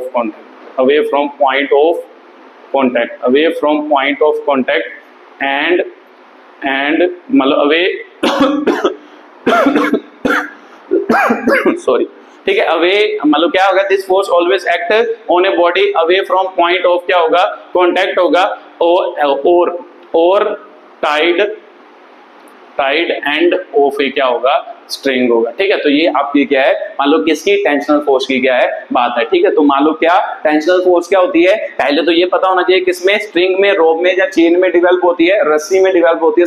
आसान शब्दों में रस्सी में डिवेल्प होती है। किस तरफ डिवेल्प होती है, this force always act on a body, मतलब जब कोई बॉडी होगी उस पर कहां पर एक्ट करेगी, away from point of contact. तो मतलब जहां पर पॉइंट ऑफ कॉन्टैक्ट होगा, रस्सी का और बॉडी का पॉइंट ऑफ कॉन्टैक्ट होगा, उसके उल्टी मतलब उसके अवे डायरेक्शन में क्या होगी, एक्ट होगी। या फिर मान लो टाइड एंड ऑफ ए क्या होगा, स्ट्रिंग होगा। तो जो मान लो स्ट्रिंग का टाइड एंड होगा, टाइड मतलब जहां पर हमने स्ट्रिंग को बांधा है उसके भी मान लो उस पॉइंट से भी अवे डायरेक्शन में क्या होगी, मान लो ये फोर्स क्या करेगी, एक्ट करेगी। ठीक है, तो क्या बोल रहे हो सर, अभी तो कुछ समझ में नहीं आ रहा। जैसे एग्जांपल के तौर पर मान लो कि ये दीवार है, यहाँ पर एक ब्लॉक हमने क्या करा, रखा है ना, एक ब्लॉक रखा। तो मान लो इस ब्लॉक पर मैं इधर को क्या लगा रहा हूँ, फोर्स लगा रहा हूँ। तो ध्यान से देखो, मैंने अभी आपको लिखा this force always act on a body, मतलब इस बॉडी पर ये फोर्स किस डायरेक्शन में एक्ट करेगी, this force always act on a body away from point of क्या होगा, कॉन्टैक्ट होगा। तो सिंपल सी बात है, रस्सी और मान लो बॉडी का पॉइंट ऑफ कॉन्टैक्ट क्या है ये, तो इसकी अवे डायरेक्शन, अवे मतलब रस्सी की तरफ अवे डायरेक्शन कौन सा, दूर वाली डायरेक्शन कौन सी है, इधर वाली। तो इसका मतलब इस डायरेक्शन में टेंशनल फोर्स क्या करेगी, एक्ट करेगी। तो जब भी पॉइंट ऑफ कांटेक्ट, बॉडी का पॉइंट ऑफ कांटेक्ट होगा, उसकी अवे डायरेक्शन में ये फोर्स क्या करेगी, एक्ट करेगी। अवे मतलब उससे दूर वाली डायरेक्शन में ये फोर्स एक्ट करेगी। दूसरा, और टाइड एंड ऑफ क्या होगा, स्ट्रिंग। अब मान लो स्ट्रिंग को कहां पर टाइड किया है, टाइड मतलब कहां पर बांधा है, इस मान लो दीवार के साथ बांधा है, इस दीवार से किस डायरेक्शन में होगा, इस दीवार से भी क्या होगा, अवे डायरेक्शन में। तो इसके अवे कौन सी है, ये डायरेक्शन क्या है, इसके अवे। तो सिंपल सी बात है, टेंशनल फोर्स जो होगी, मान लो यहां पर इस डायरेक्शन में एक्ट करेगी, यहां पर इस डायरेक्शन में क्या करेगी, एक्ट करेगी। तो सिंपल सी बात है, ये आपकी क्या है, टेंशनल फोर्स की डेफिनेशन है। तो याद रखना है, ठीक है। तो मान लो आप ऐसे भी याद रख सकते हो कि भाई एक्चुअल में टेंशनल फोर्स अगर इस डायरेक्शन में एक्ट कर रही है, मान लो जहां से आपने देखना है वहां पर अपने आप को बैठाओ। तो अपने आप को जब बैठाओगे, जिस डायरेक्शन में देखना है उस डायरेक्शन में फोर्स एक्ट करेगी। देखो आप इस यहां पर आपको आप खुद को बैठाओगे तो तो मेरे को पता है कि भाई मैंने किस तरफ देखना है, रस्सी की तरफ देखना है, तो रस्सी की तरफ देखोगे तो किधर को जा रहे हो, इधर कोई रस्सी जा रही है तो इसी डायरेक्शन में फोर्स एक्ट कर रही है। तो आप जब इस जगह पर बैठोगे तो आपने रस्सी को देखना है, तो रस्सी इस तरफ जा रही है तो इस तरफ क्या लगेगी, फोर्स लगेगी। तो सिंपल सी बात है, मान लो जिस जगह से आपने मान लो रस्सी की फोर्स को ऑब्जर्व करना है, टेंशनल फोर्स को, उस जगह पर अपने आप को बिठाओ। जब अपने आप को बिठाओगे तो उसके मान लो रस्सी की डायरेक्शन में ही वो फोर्स क्या करती है, एक्ट करती है। तो चलो एक केस और समझ लेते हैं। जैसे यहां पर होगा, मान लो ये ब्लॉक हो गया, मान लो इसके तरफ डाउनवर्ड है ना, डाउनवर्ड कौन सी फोर्स एक्ट करती है सर, अर्थ हमेशा डाउनवर्ड मान लो वेट एक्ट करता है, जिसे mg फोर्स कहते हैं। अब रस्सी मान लो जब आप यहां पर बैठोगे, इसके मान लो यहां से देखना है, रस्सी को देखना है, तो रस्सी को देखोगे तो इधर को ही देखोगे, तो जब इधर को देखोगे तो ये फोर्स किधर को एक्ट करेंगे, इधर को। तो जब मान लो यहां पर बैठे हो तो यहां से रस्सी को देखना है, तो यहां पर नीचे की तरफ देखोगे तो यहां पर फोर्स कहां एक्ट कर रही है, यहां पर एक्ट कर रही है, ठीक है। तो मान लो पॉइंट ऑफ कॉन्टैक्ट से अवे और पॉइंट ऑफ टाइड एंड से भी क्या होगा, अवे फोर्स क्या करती है, एक्ट, जिसे हम क्या कहते हैं, टेंशनल क्या कहते हैं, फोर्स कहते हैं। तो ये आपकी क्या है, टेंशनल फोर्स है, ठीक है। तो मान लो एक्चुअल में आपके मोस्ट ऑफ द केसेस आपको क्या दिए होते हैं, ये आपको क्या दी होती है, मासलेस। जो मान लो स्ट्रिंग दी होती है, मान लो स्ट्रिंग, रोप या चेन जो दी होती है वो मासलेस होती है। तो जब भी मान लो ये मासलेस हो, मतलब इसका कोई भी मास ना हो, तो हमेशा टेंशन की वैल्यू क्या होती है, सेम। टेंशन की वैल्यू सेम होती है एट ऑल क्या होगा, पॉइंट्स होगा। तो आपके मोस्ट ऑफ द क्वेश्चन इसी से क्या हो जाएंगे, सॉल्व हो जाएंगे। तो अगर आपको मान लो स्ट्रिंग जो दी है उसका भी मास दिया है, तो फिर मान लो टेंशनल फोर्स क्या होती है, अलग अलग होती है, हर एक पॉइंट पर क्या होती है, अलग अलग। बट ज्यादातर हमें जो क्वेश्चन आते हैं मान लो नीट या जेईई वगैरह में, वो जनरली यही आते हैं, मतलब 99% केस यही आता है कि भाई मासलेस आपको क्या देते हैं, रस्सी देते हैं। मासलेस का मतलब क्या, कि भाई मेरे को पता है कि इसका कोई मास नहीं है, तो अगर कोई मास नहीं है तो टेंशनल फोर्स यूनिफॉर्म होगी थ्रू आउट द क्या होगी, रस्सी, थ्रू आउट द रस्सी यूनिफॉर्म क्या होगी, टेंशनल फोर्स। अगर आपको मास देंगे तो वो बात आगे करेंगे कि भाई कैसे उसके साथ क्या करना है, डील करना है, जब आप न्यूमेरिकल करोगे, ठीक है। तो ये टेंशनल फोर्स है, रस्सी की फोर्स है। तो जब आप रस्सी वाले क्वेश्चन करोगे तो ये फोर्स की भी क्या पड़ेगी, जरूरत पड़ेगी। तो याद रखना है, कैसे याद रखना है, ये बात आपको क्लियर होगी, ठीक है। तो उसके बाद एक और फोर्स आती है स्प्रिंग फोर्स, उसकी भी बात इसमें नहीं करेंगे, पर थोड़ा सा समय लेते हैं क्योंकि ये भी कई जगह पर क्या होगी, यूज होगी स्प्रिंग फोर्स, कि कैसे लगती है कैसे नहीं लगती, इसको समझते हैं, ठीक है। तो मान लो लिख लो पहले, व्हेन वी कंप्रेस और expand a spring, the force exerted by spring is called spring force, ठीक है। जब भी हम मान लो स्प्रिंग को क्या करते हैं, कॉम्प्रेस करते हैं, स्प्रिंग को मान लो कॉम्प्रेस करते हैं या एक्सपैंड करते हैं, स्ट्रेच कह सकते हो या एक्सपैंड कह सकते हो, ठीक है, स्ट्रेच वर्ड भी यूज कर सकते हो। जब आप स्प्रिंग को क्या करते हो, मान लो स्ट्रेच करते हो या कॉम्प्रेस करते हो, तो स्प्रिंग एक फोर्स लगाता है, उस फोर्स को हम क्या कहते हैं, स्प्रिंग क्या कहते हैं, फोर्स कहते हैं। तो सर वो कौन सी फोर्स होती है, पहले तो लिख लो। वो एक्चुअली फोर्स जो होती है वो किसके प्रोपोर्शनल होती है, एक्स के प्रोपोर्शनल होती है। तो एक्स का मतलब क्या होता है, डिस्प्लेसमेंट। मान लो कितनी डिस्प्लेसमेंट की, डिस्प्लेसमेंट कहां से, फ्रॉम अनस्ट्रेच्ड, मान लो फ्रॉम अनस्ट्रेच्ड क्या होगा आपका, स्प्रिंग होगा। मान लो अनस्ट्रेच्ड स्प्रिंग से मान लो आपने कितनी डिस्प्लेसमेंट की, वो वाली फोर्स जो होती है वो उसके क्या होती है, डायरेक्टली प्रोपोर्शनल। क्या बोल रहे हो सर, मेरे को समझ नहीं आ रहा, अब यहां से समझते हैं। मान लो ये स्प्रिंग है, मान लो ये पहला स्प्रिंग है ना, स्प्रिंग जिसको हमने स्ट्रेच नहीं किया, तो इसका मतलब ये कौन सा स्प्रिंग है, अनस्ट्रेच्ड क्या है आपका स्प्रिंग है। अनस्ट्रेच्ड क्या है, मान लो इसको मैं यहाँ पर लिख लेता हूँ ना, यहाँ पर दीवार के साथ कनेक्ट कर देता हूँ, अनस्ट्रेच्ड क्या हो गया, स्प्रिंग हो गया। तो मान लो ये आपका क्या है, ओरिजिन पॉइंट है, मान लो अनस्ट्रेच्ड स्प्रिंग है। तो मान लो जब मैं इसको खींचूंगा, तो अब मान लो मैं खींचता हूं, तो जब मैं खींचूंगा तो देखो ध्यान से, मान लो जब आपने खींचा तो मान लो यहां पर इक्विलिब्रियम पोजीशन बना देता हूं मैं, ये मान लो ये इसकी इक्विलिब्रियम पोजीशन है, देख लेते हैं यहां तक, मान लो इक्विलिब्रियम पोजीशन है, यहां तक यो पहले ही प्रेजेंट था, अनस्ट्रेच्ड स्प्रिंग पहले ही प्रेजेंट था। तो जब आपने इसको खींचा तो देखो आपने कितनी इसको डिस्प्लेसमेंट दी, मान लो अनस्ट्रेच्ड स्प्रिंग से कितनी इसकी डिस्प्लेसमेंट की, इतनी डिस्प्लेसमेंट की, तो इतनी डिस्प्लेसमेंट के ही डायरेक्टली प्रोपोर्शनल होती है आपके स्प्रिंग फोर्स। तो वो किधर को होती है, कैसे होती है, तो ध्यान से देखो, जब आप खींच रहे हो तो आपने क्या लगाई, एक्सटर्नल फोर्स लगाई, इसका मतलब आपने क्या लगाई, एक्सटर्नल फोर्स। किस डायरेक्शन में लगाई, इस डायरेक्शन में क्या लगाई, एक्सटर्नल फोर्स। तो न्यूटन थर्ड लॉ क्या कहता है कि जब भी आप कभी फोर्स लगाते हो तो उसकी उल्टी डायरेक्शन में उतनी ही फोर्स क्या होती है, डेवलप होती है, उतनी ही फोर्स क्या करती है, लगती है। तो सिंपल सी बात है, अगर आपने आपके हाथ ने स्प्रिंग को इधर को इतनी फोर्स से खींचा होगा, तो इसका मतलब इसकी उल्टी डायरेक्शन में भी सेम टू सेम फोर्स क्या हुई होगी, डेवलप हुई होगी। तो कितनी फोर्स डेवलप हुई, उसी फोर्स को हम क्या कहते हैं, स्प्रिंग क्या कहते हैं, फोर्स कहते हैं। तो वो फोर्स एक्चुअल में एक्सटर्नल फोर्स के ही क्या होती है, बराबर होती है, बट उसकी डायरेक्शन ऑपोजिट होती है। तो फिर डायरेक्शन ऑपोजिट है तो इस तरफ दिखाया गया। तो एक्चुअल में जब ये फोर्स को ऑब्जर्व किया जाता है कि स्प्रिंग फोर्स या एक्सटर्नल फोर्स जो हम अप्लाई कर रहे हैं वो कितनी लग रही है, वो एक्चुअल में किसके प्रोपोर्शनल होती है, डिस्प्लेसमेंट, डिस्प्लेसमेंट ऑफ क्या होगा, displacement of spring from unstretched क्या होगा, स्प्रिंग। यहां से आपने उस स्प्रिंग को कितना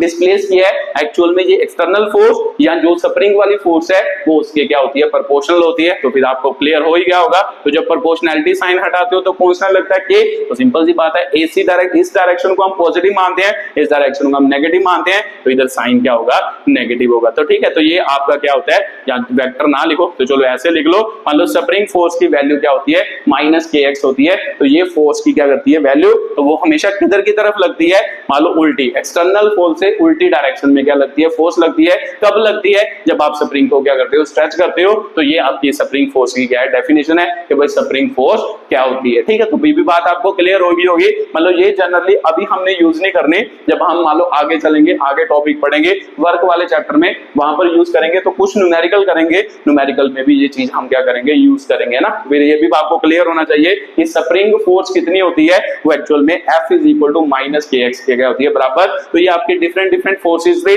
जो मैकेनिक्स में हम डील करते हैं। तो मैंने एक्चुअल में आपको फोर्सेज पढ़ा चुका हूं स्टार्टिंग में, कितनी टाइप की फोर्स होती है, ग्रेविटेशनल फोर्स, फिर उसके बाद कौन सी होती थी, इलेक्ट्रोमैग्नेटिक फोर्स होती थी, फिर वीक फोर्स होती थी, फिर न्यूक्लियर क्या होती थी, फोर्स। तो एक्चुअल में ये फोर्सेज जो हमने पढ़ी है ये भी इनका ही क्या है, सब पार्ट है। एक्चुअल में नेचर में चार ही फोर्सेज एग्जिस्ट करती हैं, कौन कौन से, इलेक्ट्रोमैग्नेटिक, सबसे पहले ग्रेविटेशनल, फिर इलेक्ट्रोमैग्नेटिक, फिर उसके बाद आपकी आती है कौन सी, इलेक्ट्रोमैग्नेटिक आगे, उसके बाद आपकी आती है वीक फोर्सेस, उसके बाद आती है न्यूक्लियर फोर्सेस। तो जो हम पढ़ी है एक्चुअल में ये सभी फोर्सेस जो है ये इन चारों फोर्सेस का ही क्या है, पार्ट है। तो ग्रेविटेशनल तो आपने पढ़ी ली है कि भाई ग्रेविटेशनल फोर्स क्या होती है, वो तो आपने पढ़ी ली है। तो ये भी फोर्सेस जो है जो इन चारों फोर्सेस का ही क्या है, आपका पार्ट है। ठीक है, तो जैसे आपको क्लियर हो ही गया होगा। तो मान लो आपको समझ आया कि एक्चुअल में हमने कौन कौन सी मैकेनिक्स में फोर्स पढ़नी है, ये सभी फोर्सेस के साथ क्या करना है, डील करना है। तो ये बात आपको क्लियर होगी कि भाई कौन कौन सी फोर्स है। ठीक है, तो चलो उसके बाद इक्विलिब्रियम ऑफ पार्टिकल को स्टडी करते हैं कि भाई इक्विलिब्रियम ऑफ पार्टिकल क्या होता है, इसे हम इक्विलिब्रियम कहते हैं। ठीक है, तो ये भी बहुत इंपॉर्टेंट बात है, ये भी आपको क्लियर होना जरूरी है, क्योंकि एक्चुअल में हम इक्विलिब्रियम के साथ ही डील करते हैं जब हम न्यूमेरिकल क्या करते हैं, सॉल्व करते हैं ब्लॉक्स वाले। ठीक है, तो चलो लिखो सबसे पहले इक्विलिब्रियम, अगला टॉपिक है इक्विलिब्रियम ऑफ ए क्या होगा, पार्टिकल, ऑफ ए पार्टिकल। ठीक है, तो मैंने पहले भी आपको बताया था कि भाई जब मैकेनिक्स पढ़ाई थी तब भी काइनेमेटिक पढ़ाई थी तब भी बताया था कि भाई एक्चुअल में जो ऑब्जेक्ट होता है ना, मान लो हम जो ऑब्जेक्ट मानते हैं, ऑब्जेक्ट को हम मानते हैं पॉइंट ऑब्जेक्ट। तो पॉइंट ऑब्जेक्ट का मतलब क्या होता है कि एक्चुअल में इसके डायमेंशंस क्या है, डायमेंशंस मतलब इसकी लेंथ, ब्रेथ, इसकी लेंथ ब्रेथ को हम क्या मानते हैं, लगभग 0 मानते हैं। तो सिंपल सी बात है, एक्चुअल में मैं बनाता तो ऐसे हूं ब्लॉक, बट एक्चुअल में इस ब्लॉक को हम ब्लॉक नहीं मानते, इस ब्लॉक को हम क्या मानते हैं, ऐसे एक पॉइंट की तरह क्या करते हैं, मानते हैं। क्योंकि आपको समझ आ ही रहा होगा कि जब आप ब्लॉक की बात करते हो तो ब्लॉक की भी तो कोई ना कोई लेंथ है, ब्लॉक की भी कोई ना कोई ब्रेथ है। तो कभी हमने न्यूमेरिकल में ब्लॉक की लेंथ या ब्रेथ को इन्वॉल्व किया, तो आपका आंसर होगा सर आपने तो कभी इन्वॉल्व भी नहीं किया ना। तो कभी आपने मान लो जब बस वाले क्वेश्चन किए थे, या मान लो दूसरे रेलगाड़ी वाली बात तो किए थे, जब कार वाले क्वेश्चन किए थे, तो कार की लेंथ को या बस की लेंथ को आपने न्यूमेरिकल में सॉल्व किया, तो आपका आंसर होगा सर नहीं किया। क्यों नहीं किया, क्योंकि हम सभी ऑब्जेक्ट को क्या मान के चलते हैं, पॉइंट ऑब्जेक्ट। पॉइंट ऑब्जेक्ट का मतलब क्या है, लेंथ और ब्रेथ की वैल्यू हम क्या मानते हैं,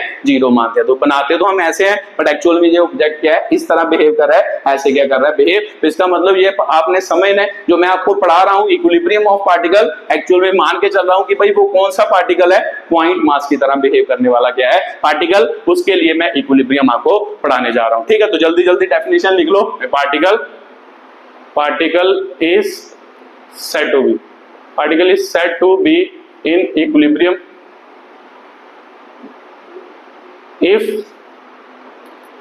if net force, net external force act on particle is 0। ठीक है, मान लो उसे हम क्या कहते हैं, इक्विलिब्रियम कंडीशन कहते हैं कि जब पार्टिकल पर नेट फोर्स की वैल्यू क्या हो, जीरो। तो नेट फोर्स का मतलब क्या होता है कि जितनी भी फोर्सेस लग रही हैं उन सभी को प्लस करें और प्लस करने के बाद आंसर क्या आए, जीरो आए, उसे हम कहते हैं नेट फोर्स। तो सभी फोर्सेस का सम जो हो वो हमेशा जीरो हो, उसे हम क्या कहते हैं, इक्विलिब्रियम ऑफ ए क्या कहते हैं, पार्टिकल कहते हैं। ठीक है, तो सर आपका मान लो आपके दिमाग में आ रहा होगा कि सर मान लो कि ये तो हमें पता चल गया इक्विलिब्रियम का मतलब नेट फोर्स जीरो, उस कंडीशन को हम इक्विलिब्रियम कहते हैं, तो यही तो न्यूटन फर्स्ट लॉ भी था। तो आपका मेरा आंसर होगा सर यही, मान लो यही तो होता है, न्यूटन फर्स्ट लॉ भी यही था कि भाई एफ नेट जीरो, तो इसका मतलब इक्विलिब्रियम कंडीशन का मतलब क्या कि जब नेट फोर्स जीरो हो गई तो इसका मतलब फिर हमें पता है कि according to first law particle क्या होता था, या तो रेस्ट पे होता था या यूनिफॉर्म क्या करता था, मोशन करता था। तो सिंपल सी बात है कि अगर नेट फोर्स जीरो हो गई तो याद रखना है कि भाई इक्विलिब्रियम में पार्टिकल या तो रेस्ट पे होगा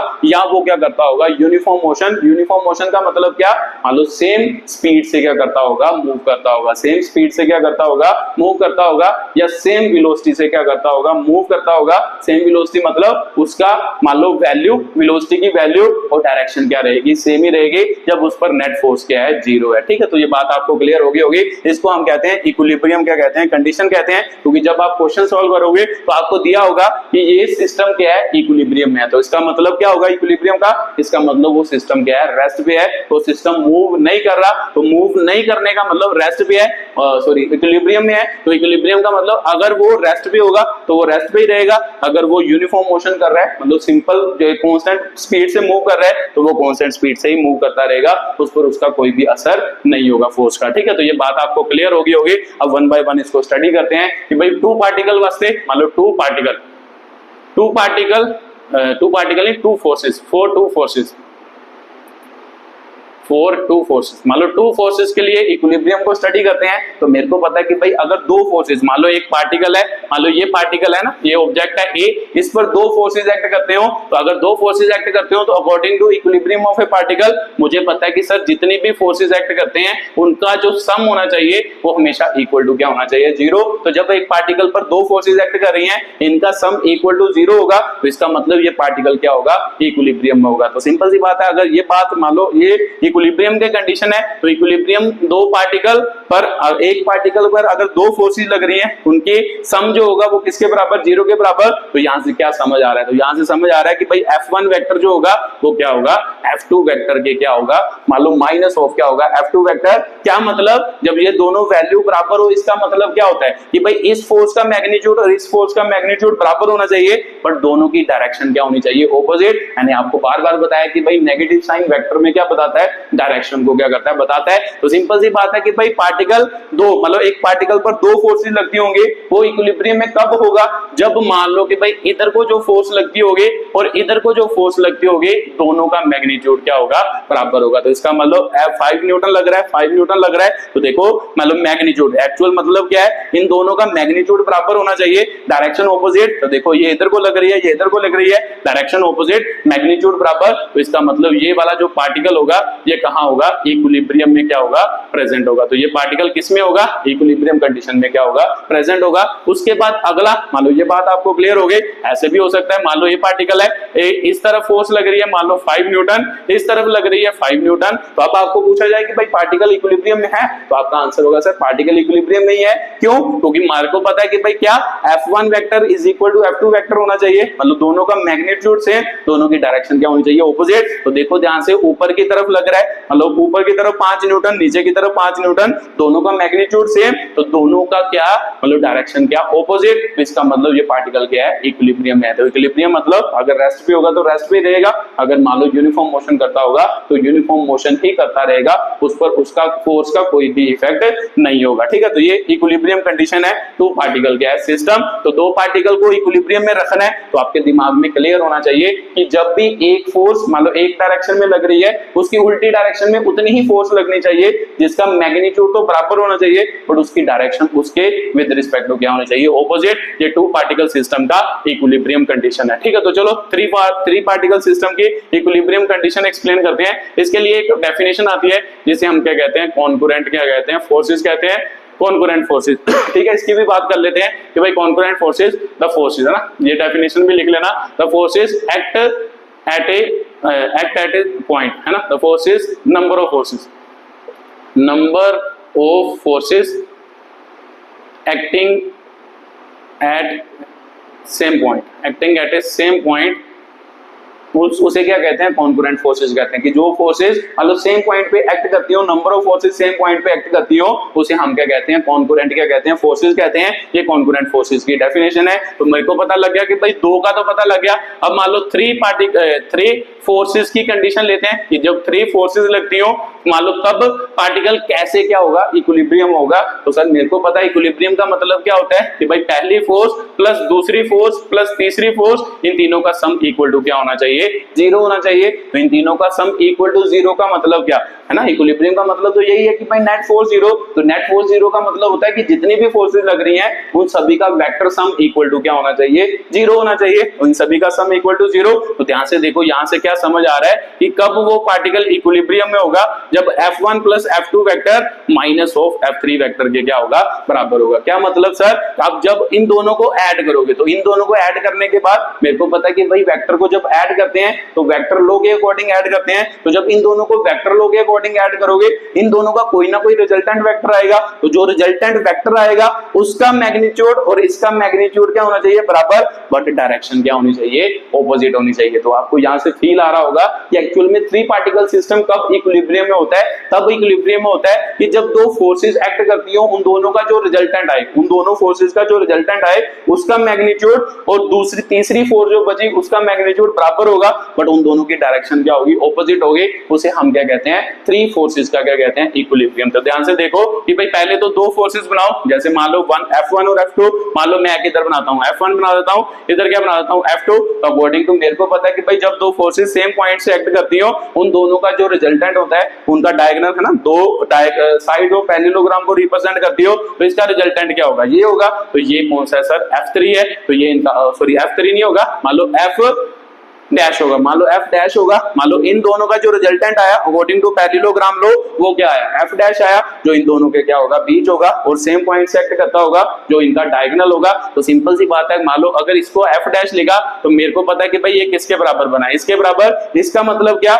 इस फोर्स का मैग्नीट्यूड और इस फोर्स का मैग्नीट्यूड बराबर होना चाहिए, बट डायरेक्शन क्या होनी चाहिए, ऑपोजिट। तो सिंपल सी बात है कि भाई ये वाली फोर्स अगर इधर है तो इसके ऑपोजिट F3 होगी, इसके ऑपोजिट मतलब F3 इधर होगी। इन दोनों का मैग्नीट्यूड तो बराबर होगा, मैग्नीट्यूड बराबर है, डायरेक्शन क्या है, ऑपोजिट। एक्चुअल में ये डायग्राम किसको शो कर रही है, थ्री पार्टिकल इक्विलिब्रियम को क्या कर रही है, शो कर रही है। सॉरी, थ्री फोर्सेस इक्विलिब्रियम को क्या कर रही है, शो। जब भी तीन फोर्सेस इक्विलिब्रियम में होगी तो इसका मतलब वो ऐसे ही होगी, तभी वो इक्विलिब्रियम में होगी, अदरवाइज वो इक्विलिब्रियम में नहीं होगी। ठीक है, तो ये आपका क्या हो गया, अगला पॉइंट हो गया। अगले पॉइंट की एक्सप्लेनेशन हो गई कि कैसे तीन फोर्सेस इक्विलिब्रियम में क्या करती हैं, एग्जिस्ट करती हैं। तो याद रखना है कि जब भी दो फोर्सेस, मान लो दो फोर्सेस हो, दो फोर्सेस का जो रिजल्टेंट होगा उसके ऑपोजिट क्या होना चाहिए, तीसरा वेक्टर होना चाहिए, और उसकी डायरेक्शन हमेशा उससे क्या होनी चाहिए, उन दोनों के रिजल्टेंट से ऑपोजिट होनी चाहिए, मैग्नीट्यूड बराबर होना चाहिए। ये three particle equilibrium, three forces equilibrium की क्या है, कंडीशन है। ठीक है, तो ये बात आपको क्लियर होगी एक एक्चुअल में थ्री फोर्सेस का क्या होता है, मतलब ट्रायंगल भी इक्विलिब्रियम को क्या करती है, शो करती है। और ट्रायंगल भी मैं आपको समझा देता हूं, एक्चुअल में वो आपको यहां से भी समझ आ सकती है अगर आप अच्छे तरीके से चीजों को ऑब्जर्व करते हैं। तो चलो पहले तो मैं ट्रायंगल से समझाता हूं कि वो ट्रायंगल जो है वो इक्विलिब्रियम को शो करती है, कैसे शो करती है, वो कंडीशन को भी मैं शो कर देता हूं। ठीक है, तो मान लो मैंने क्या माने, मान लो तीन वेक्टर मान लिए, मान लो F1 वेक्टर हो गया, यहाँ पे A लेते हैं, यहाँ पर B, यहाँ से C ले लेते हैं, ये इधर को जा रहा है। मान लो F2 वेक्टर हो गया तो ये आपका क्या हो गया, मान लो F3 वेक्टर हो गया। ठीक है, तो मान लो इधर को गया ना, ठीक है, ये हो गया। ठीक है, मान लो ये ट्रायंगल, अब ये ट्रायंगल भी देखो तीन फोर्सेस है, F1 F2, मान लो इसको C मानते हैं, ये F3 फोर्सेस हो गया। अब ये इक्विलिब्रियम को शो कर रहा है, तो सर हमें कैसे पता चलेगा इक्विलिब्रियम में शो कर रहा है या नहीं कर रहा। तो मुझे पता है कि तीन फोर्सेस इक्विलिब्रियम में कब होती हैं, जब F1 vector plus F2 vector plus F3 vector is equal to 0 होता है, तभी तो वो इक्विलिब्रियम में होती है। तो इसका मतलब इन तीनों का सम, अगर वेक्टर सम इक्वल टू 0 आ जाए तो इसका मतलब ये किस में है, इक्विलिब्रियम में है। तो चलो चेक करते हैं कि भाई ये तीनों फोर्सेस इक्विलिब्रियम में है या नहीं है। है? तो चलो देखते हैं। तो ध्यान से देखो, अगर मैं आपको पूछूं ट्रायंगल लो, तो ट्रायंगल लो तो हमने पढ़ा पीछे। तो ट्रायंगल लो क्या होता था कि दो साइड्स ऑफ ट्रायंगल का वेक्टर सम करें। देखो दोनों सेम ऑर्डर में हो, ये वेक्टर और ये वेक्टर क्या है, सेम ऑर्डर, यहां से यहां गए, यहां से यहां गए, इन दोनों का ऑर्डर क्या है, सेम है। तो सिंपल सी बात है, मतलब ट्रायंगल लो कहता था कि जब दो वेक्टर दो साइड्स ऑफ ट्रायंगल को रिप्रेजेंट करते हैं, उनका ऑर्डर क्या होता है, सेम होता है। तो इन दोनों का जो रिजल्टेंट होता है ना, इन दोनों वेक्टर का जो रिजल्टेंट होता है, रिजल्टेंट मतलब इन दोनों को प्लस करेंगे, इसका जो मतलब एक वेक्टर आएगा, आंसर आएगा, वो क्या होगा, इन दोनों के ऑर्डर से ऑपोजिट होगा और थर्ड साइड ऑफ ट्रायंगल को क्या करेगा, रिप्रेजेंट करेगा। तो एक्चुअल में ध्यान से देखो कि जब यहां से जहां गए, यहां से जहां गए, इन दोनों का मतलब अगर यहां पहुंचे तो एक्चुअल में हमने किधर को जाना था, इधर को। बट हमें पता है कि ट्रायंगल लो क्या कहता है कि अगर मान लो आप इधर से इधर गए, इधर से इधर गए, इन दोनों का जो रिजल्टेंट होगा वो उसकी डायरेक्शन इन दोनों के ऑर्डर से क्या होगी, ऑपोजिट। तो उसकी डायरेक्शन किधर को होगी, इधर को क्या होगी, उसकी डायरेक्शन होगी। तो ध्यान से देखो, एक्चुअल में मैंने जो ड्रॉ किया है एबी वेक्टर बीसी वेक्टर, तो मेरे को पता है कि जो इन दोनों का रिजल्टेंट होगा वो कौन सा होगा, इस डायरेक्शन में होगा। तो सर इस डायरेक्शन में होगा तो उसे हम क्या कहते हैं, एसी वेक्टर कहते हैं। उसे हम क्या कहते हैं, मेरे को पता है एक्चुअल में मैंने वेक्टर इधर को ड्रॉ किया है, बट हमने इधर को ड्रॉ नहीं करना, हमने रिजल्टेंट लिखना है। तो इन दोनों का रिजल्टेंट इसके ऑपोजिट होगा, तो ये वेक्टर इसको ऑपोजिट शो कर रहा है। तो ए इधर हो गया, सी हो गया। तो मेरे को पता है कि जहां से वेक्टर स्टार्ट होता है पहले उसको लिखना होता है, बाद में क्या लिखना होता है उसको। तो इसका मतलब इसको क्या होगा, एसी वेक्टर भी लिख सकते हैं। तो देखो ध्यान से, अकॉर्डिंग टू ट्रायंगल लॉ है ना, ट्रायंगल लॉस के अकॉर्डिंग ये चीज मैंने लिख ली, तो आपको पता लग गया। तो सर लिख ली तो ये तो पता चल गया। अब ध्यान से देखो कि भाई AB vector plus BC vector is equal to क्या होगा, मेरे को पता है एसी वेक्टर इधर है। तो ध्यान से देखो कि भाई सीए, मान लो सीए वेक्टर लिखे तो ये है, एसी वेक्टर लिखे तो ये है। तो ध्यान से देखो ये दोनों का मैग्नीट्यूड बराबर है बट डायरेक्शन ऑपोजिट है। तो सर वेक्टर में हमने पढ़ा तो था, इसे हम क्या कहते हैं, नेगेटिव वेक्टर। जब दोनों का मैग्नीट्यूड बराबर हो बट डायरेक्शन ऑपोजिट हो तो नेगेटिव वेक्टर कहते हैं। तो नेगेटिव वेक्टर हम कैसे लिखते थे कि जो एसी वेक्टर होगा ना, एसी वेक्टर जो होगा वो किसके बराबर होगा, सीए वेक्टर के मैग्नीट्यूड के बराबर होगा, बट उसकी डायरेक्शन क्या होगी, ऑपोजिट। तो फिर एसी वेक्टर की जगह पर माइनस सीए वेक्टर लिख सकते हैं। तो ध्यान से देखो यहाँ पर माइनस सीए वेक्टर हो गया, तो इसका मतलब AB vector plus BC vector, ये माइनस सीए उधर जाके क्या हो जाएगा, प्लस सीए हो जाएगा। तो CA vector is equal to क्या हो गया, 0 हो गया। तो ध्यान से अगर इसको ऑब्जर्व करें, एबी वेक्टर किसको शो कर रहा है, तो सर F1 वेक्टर को शो कर रहा है, BC वेक्टर किसको शो कर रहा है, F2 वेक्टर को शो कर रहा है, CA वेक्टर किसको शो कर रहा है, F3 वेक्टर को शो कर रहा है। तो इसका मतलब इन तीनों का रिजल्टेंट क्या होगा, 0 होगा। तो यहां से आपको एक और बात समझ में आई कि जब भी तीन वेक्टर क्या होंगे, सेम ऑर्डर मतलब ये इधर को जा रहा है, ये इधर को जा रहा है, तो ये इधर को जाता होगा। जब तीनों वेक्टर सेम ऑर्डर में होंगे और वो ट्रायंगल की साइड को रिप्रेजेंट करते होंगे, वो भी एक्चुअल में किसको रिप्रेजेंट, मतलब तीन फोर्सेस को रिप्रेजेंट करते होंगे। तो एक्चुअल में वो भी किस मतलब कंडीशन को रिप्रेजेंट कर रहे हैं, इक्विलिब्रियम कंडीशन को क्या कर रहे हैं, रिप्रेजेंट कर रहे हैं। तो सर ये भी इक्विलिब्रियम कंडीशन होती है कि जब भी तीन मान लो फोर्सेस तीन साइड्स ऑफ ट्रायंगल को रिप्रेजेंट कर रहे हैं, उनकी ऑर्डर क्या होगा, सेम होगा। तो जब उनका ऑर्डर सेम होगा तो एक्चुअल में वो किसको रिप्रेजेंट कर रहे हैं, इक्विलिब्रियम कंडीशन को क्या कर रहे हैं, रिप्रेजेंट कर रहे हैं। तो ये भी इक्विलिब्रियम क्या है, आपकी कंडीशन है। ठीक है, तो सर बात मेरे को ये भी क्लियर हो गई। अब आपको पता है कि भाई अगर मान लो तीन फोर्सेस का मैंने शो कर लिया, अगर n फोर्सेस हो तो n फोर्सेस के लिए क्या होगा, n फोर्सेस के लिए क्या होगा, मतलब उन सभी का सम भी क्या होना चाहिए, मतलब वेक्टर सम क्या होना चाहिए, एक्चुअल में 0 के बराबर होना चाहिए। तो सिंपल सी बात है, अगर वेक्टर सम इक्वल टू 0 होगा तो पार्टिकल क्या होगा, इक्विलिब्रियम मतलब रेस्ट भी होगा तो रेस्ट पे, अगर यूनिफॉर्म मोशन करता होगा तो यूनिफॉर्म मोशन में होगा। ठीक है, तो ये बात भी आपको क्लियर होगी कि यहाँ से। ठीक है, तो चलो एक छोटा सा टॉपिक और है, उसको भी एक्सप्लेन कर ही देते हैं कि भाई क्या होता है। तो एक्चुअल में अगर आप ध्यान से देखें तो मैंने यहाँ पे एक साइन लॉ पढ़ाया था, अगर आपको याद हो।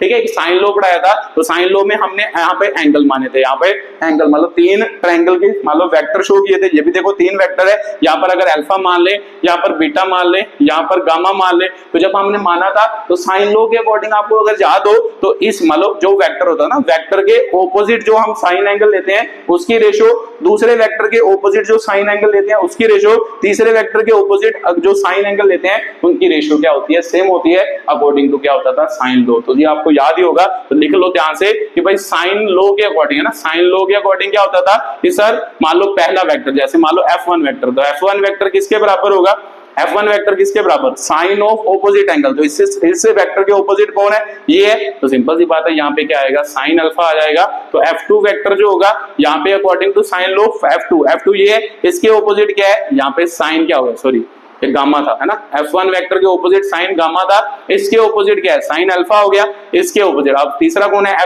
F3 वेक्टर के ऑपोजिट कौन है सर, बीटा है, इसका मतलब साइन बीटा हो गया, तो इसे हम क्या कहते थे, साइन लो कहते थे। तो एक्चुअल में मतलब जो वेक्टर दिए है ना, वेक्टर नहीं लगाते हम, मतलब मैग्नीट्यूड की टर्म में बात करते हैं। अगर इसका मैग्नीट्यूड और साइन ऑफ एंगल, मतलब कोई वेक्टर है, वेक्टर के पहले वेक्टर का मैग्नीट्यूड के उल्टी डायरेक्शन में जो साइन एंगल है उसकी रेशो दूसरे वेक्टर के ऑपोजिट डायरेक्शन में जो साइन ऑफ एंगल है, तीसरे वेक्टर के ऑपोजिट डायरेक्शन में जो साइन ऑफ एंगल है, इनकी रेशो क्या होती है, बराबर होती है। इसे हम साइन लॉ कहते थे। तो एक्चुअल में यही कंडीशन इक्विलिब्रियम में भी क्या होती है, यूज होती है। ध्यान से देखो कि अगर ये तीनों वेक्टर इक्विलिब्रियम में है तो इसका मतलब एक्चुअल में तीन वेक्टर इक्विलिब्रियम वाली दूसरी डायग्राम भी तो होती थी। अगर ये तीनों इक्विलिब्रियम में है तो एक्चुअल में इक्विलिब्रियम वाली ये भी तो कंडीशन है। अगर ये तीनों इक्विलिब्रियम में है तो इक्विलिब्रियम वाली तो सर ये भी कंडीशन है। ध्यान से देखो कि भाई मान लो अगर आपको लिखते हो F1 वेक्टर इधर लिखते हो, F2 वेक्टर इधर लिखते हो, F3 वेक्टर इधर लिखते हो, ये भी तो इक्विलिब्रियम की ही कंडीशन है। तो जब इक्विलिब्रियम की कंडीशन है तो एक्चुअल में इसी डायग्राम से आप ये डायग्राम बना सकते थे अगर आप ध्यान से देखें, ठीक है। तो ये तो साइन लॉ होता था जो मैंने पहले समझाया था आपको। अब यहाँ से एक और थ्योरम आती है जैसे लैमिस थ्योरम कहते हैं। तो कई बार हम लैमिस थ्योरम लगा के क्वेश्चन को क्या कर सकते हैं, इजीली सॉल्व कर सकते हैं। कैसे, अब यहां से ध्यान से फील करो कि भाई कैसे, मान लो इसको इस डायग्राम को इस डायग्राम में कन्वर्ट किया जा सकता है। तो आपका आंसर होगा सर किया जा सकता है। देखो ये वाला वेक्टर और ये वाला वेक्टर, मान लो ये वेक्टर इधर है, ये वेक्टर इधर है, वेक्टर की पैरेलल शिफ्टिंग की जा सकती है। तो देखो मैं यहाँ पर वेक्टर बनाता हूँ, यहाँ पर F2 वेक्टर हो गया, तो ये वाला वेक्टर जो है मान लो इसको शिफ्ट करके इधर भी तो ले जाया जा सकता है, तो ले जाया जा सकता है। आपका आंसर होगा तो सर इधर हम क्या लिख देते हैं, मान लो इस वेक्टर को मैं इधर ले गया, इस वेक्टर को ऐसे बनाया जैसे बनाया, तो इसका मतलब F1 वेक्टर हो गया, तो F2 वेक्टर हो गया। मान लो F1 वेक्टर इधर आ गया, F2 वेक्टर इधर आ गया, तो उसके बाद आपका क्या आया, तीसरा वेक्टर F3 वेक्टर आया। तो F3 वेक्टर देखो नीचे की तरफ जा रहा है, तो नीचे को पैरेलल शिफ्ट करके इसके नीचे की तरफ लगा दो, नीचे की तरफ होगा, तो ये कौन सा हो गया, F3 वेक्टर हो गया। तो देखो ये डायग्राम एक्चुअल में इसी डायग्राम को रिप्रेजेंट कर रहा है। तो एक्चुअल में जब तीन वेक्टर, ये तीन वेक्टर जो है, तीन फोर्सेस जो है वो इक्विलिब्रियम को शो कर रही है, ये भी तीन फोर्सेस इक्विलिब्रियम के शो कर रही है। तो यहाँ पे हम क्या बनाते हैं, लैमिस थ्योरम अप्लाई करते हैं। मतलब एक साइंटिस्ट थे लैमिस, उन्होंने भी एक लॉ दिया, एक्चुअल में वो भी क्या है, साइन लॉ ही है। मतलब साइन लॉ की टर्म में एक लॉ दिया जो इक्विलिब्रियम कंडीशन में क्या किया जाता है, यूज किया जाता है। तो क्या होता है, मान लो अगर ये एंगल क्या हो अल्फा, ये एंगल क्या हो बीटा, ये एंगल क्या हो गामा, है ना, ये एंगल क्या हो गामा। तो अगर तीन फोर्सेस इक्विलिब्रियम में है तो एक्चुअल में वही साइन लॉ, एक्चुअल में वही साइन लॉ, जैसे मैंने पहले आपको समझाया था कि भाई साइन लॉ क्या कहता था, साइन लॉ कहता था ना कि भाई उनके मान लो क्या है, मान लो vector magnitude upon sine of angle. तो लैमिस ने भी यही कहा कि जब तीन वेक्टर, तीन फोर्सेस जो होंगी वो एक दूसरे के क्या होंगी, मान लो तीन फोर्सेस जो होंगे वो एक दूसरे के क्या होंगे, तीन फोर्सेस जो एक दूसरे के क्या होंगे, मान लो क्या है, इक्विलिब्रियम में होंगे। एक्चुअल में उनके मान लो वेक्टर के और मान लो जो उसके ऑपोजिट साइन एंगल होगा उनकी रेशो क्या होगी, बराबर होगी। क्या मतलब सर, लिख लेते हैं, मान लो लिख लो, जब मान लो ये कंडीशन होगी, यहाँ पे लिख लो लैमिस थ्योरम, ठीक है। तो कई बार ये भी थ्योरम हम यूज करते हैं। लैमिस क्या होगा, थ्योरम होगा। तो according to Lami's theorem, according to Lami's क्या होगा, थ्योरम होगा, when three forces acting at a point are in equilibrium, equilibrium जब तीन फोर्सेस मान लो एक पॉइंट पे एक्ट कर रही हैं, इस पॉइंट पे एक्ट कर रही हैं और इक्विलिब्रियम को शो कर रही हैं, तो देन क्या कहता है कि भाई पहली फोर्स, मान लो ये वाली फोर्स होगी, जैसे इसका मैग्नीट्यूड F1 फोर्स का, इसका मैग्नीट्यूड और इसके ऑपोजिट साइन एंगल, तो इसके ऑपोजिट कौन है, मान लो अल्फा गामा हो गया, तो इसके ऑपोजिट साइन गामा हो गया। तो उसके बाद दूसरा मान लो ये वाला वेक्टर अपॉन उसके ऑपोजिट साइन एंगल, तो इसका मान लो F2 हो गया, F2 के ऊपर कौन हो गया, साइन बीटा हो गया। उसके बाद तीसरा मान लो क्या, F3 वेक्टर और F3 वेक्टर के ऑपोजिट क्या हो गया, साइन क्या हो गया, मान लो अल्फा हो गया, तो इसका मतलब साइन अल्फा। तो ये तीनों क्या होंगे, बराबर होंगे। ये आपकी लैमिस क्या है, थ्योरम है। तो ठीक है, मान लो याद रखना है, ये भी कई बार कई जगह पर यूज होती है। डायरेक्टली यूज करके हम क्वेश्चन को सोल्व कर लेते हैं कि जब भी तीन पार्टिकल क्या होंगे, इक्विलिब्रियम में होंगे, तीन पार्टिकल नहीं, तीन फोर्सेस क्या होंगे, इक्विलिब्रियम में। तो जब तीन फोर्सेस इक्विलिब्रियम में होंगे तो एक्चुअल में जब मान लो हम क्या करेंगे, F1 मान लो पहली फोर्स का साइन ऑफ एंगल, मान लो उसके ऑपोजिट ऑपोजिट दो जो फोर्सेज होंगे या दो जो वेक्टर होंगे उसके साइन ऑफ एंगल से डिवाइड करेंगे, दूसरी फोर्स के ऑपोजिट दो जो फोर्सेज होंगे उसके साइन ऑफ एंगल से डिवाइड करेंगे, तीसरी फोर्स और उसके ऑपोजिट जो एंगल होगा उसके साइन ऑफ एंगल से डिवाइड करेंगे। एक्चुअल में ये तीनों वैल्यू क्या होती हैं, बराबर होती हैं। इसे हम क्या कहते हैं, लेमिस थ्योरम कहते हैं। तो ये आपकी क्या है, लेमिस थ्योरम। ठीक है, तो ये मान लो कब मान लो यूज होगे, जब आप इक्विलिब्रियम में होंगे, जब आप क्या होंगे, इक्विलिब्रियम में क्या होंगे, प्रेजेंट होंगे। जब आप मान लो फोर्सेस क्या होंगे, इक्विलिब्रियम में क्या करेंगे, एग्जिस्ट करेंगे। ठीक है, तो ये याद रखना है, ये भी लेमिस थ्योरम है, ये भी एक इंपॉर्टेंट क्या है, टॉपिक है। तो चलो ये आपका क्या था, मतलब बेसिक था, जो हम क्या करेंगे, मतलब पढ़ेंगे, यूज करेंगे, बेसिक यूज करेंगे जब हम न्यूमेरिकल क्या करेंगे, सॉल्व करेंगे। अगर आपको ये बेसिक क्लियर है तो आपको बहुत आसान, मतलब अगले न्यूमेरिकल जो होंगे वो अच्छे तरीके से क्या आएंगे, समझ आएंगे। तो चलो वीडियो को देखने के लिए बहुत बहुत धन्यवाद।